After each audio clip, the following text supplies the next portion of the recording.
When she told me that I had the cancer, I just wanted to jump in front of a car right away. It's like in my life, because all I could think about is death. Now I'm walking around with stage 4 cancer.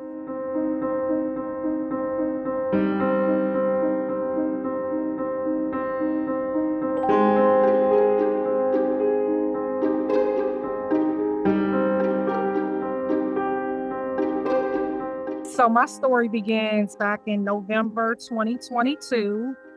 I was going in for my routine colonoscopy.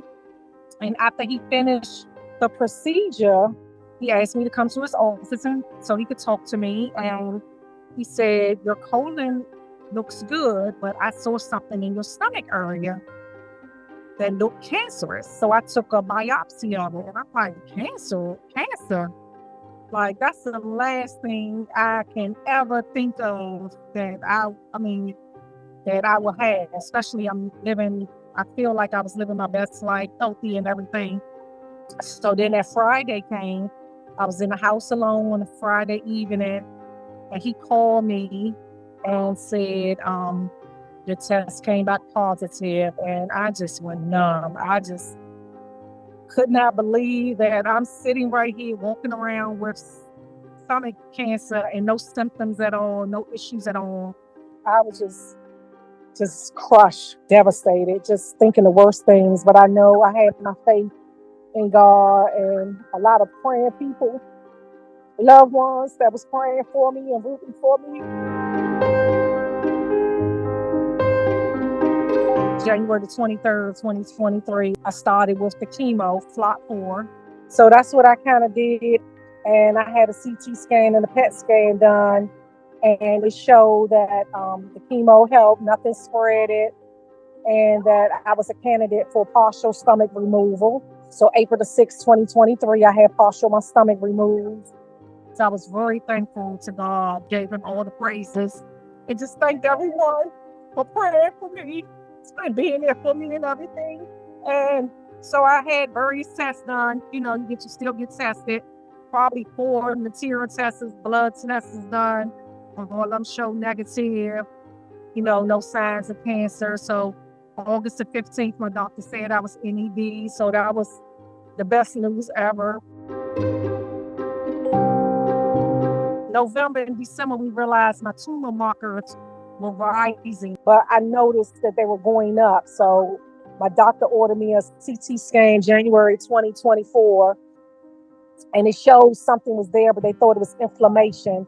So we retested again. CT scan was showing inflammation, but this PET scan was showing the cancer had came back on the outside line of my stomach. And so April 2024, I had a diagnostic laparoscopic done to show that the cancer had returned. So that was just like a stab in the heart, like over and over again. Here I am, just 1 year from having surgery, and here we have the reoccurrence back. I was preparing for my daughter's baby shower and my 54th birthday. When she told me that I had the cancer, I just wanted to jump in front of a car right away. It's like in my life, because all I could think about is death. Now I'm walking around with stage 4 cancer. Told me about the clinical trial. I went on and signed up for it. I started my first treatment on June the 8th, June the 3rd, 2024, with immune therapy and the oxyplatin chemo. And during the first treatment, I did pretty good, but the second and the third one, my tongue starts tingling. They gave me some Benadryl. The Benadryl had me feeling like I was high, like I was taking some drugs, and I don't even take drugs.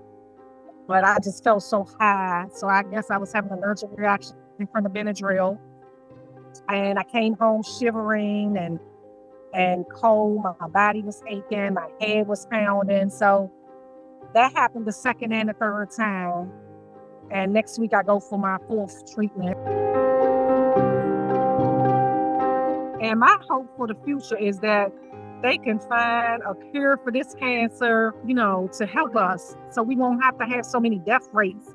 I just wish I could be a part of the research team. Go in there. I wish all of us could go in there and just be a part of some kind of research teams. And that's my hope for the future, that this could go away, be healed. We could all be healed completely and no reoccurrences.